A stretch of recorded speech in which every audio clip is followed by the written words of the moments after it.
خیر مطلق وہ ہے جس سے دنیاوی مفاد بھی حاصل ہوں اور اخروی مفاد بھی، یعنی جیسے انسان کی طبعی زندگی بھی مرفوع الحالیوں کی ہو اور اس کی ذات بھی مستحکم ہوتی چلی جائے، اور شر مطلق وہ ہے جو اس کے خلاف نتائج پیدا کرے۔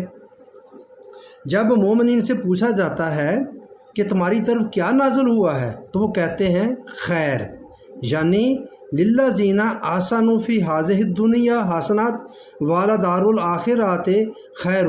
یہ سورہ نحل کی 30 نمبر آیت ہے، یعنی جس کی روح سے مادی مفادات بھی حاصل ہوں اور انسانی ذات سے متعلق مفادات بھی۔ اس نہج زندگی کو الدین کہا جاتا ہے، یعنی دنیاوی حسنات بھی حاصل ہوں اور اخروی حسنات بھی۔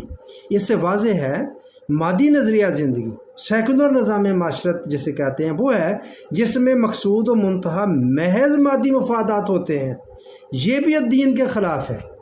اور مسلک خانقاہیت تصوف میں وہ ہے جس میں مادی دنیا کو قابل نفرت قرار دیا جاتا ہے، یہ بھی الدین کے خلاف ہے۔ اور الدین اسلام میں نظام زندگی وہ ہے جس میں مادی مفادات بھی حاصل ہوتے ہیں اور انسانی ذات کا نشو و نما اور ارتقاء بھی، یعنی کہ دنیاوی حسنات بھی حاصل ہوتے ہیں اور اخروی حسنات وہ ذات۔ یہ ہے خیر مطلق، اسے خیر مطلق کہتے ہیں۔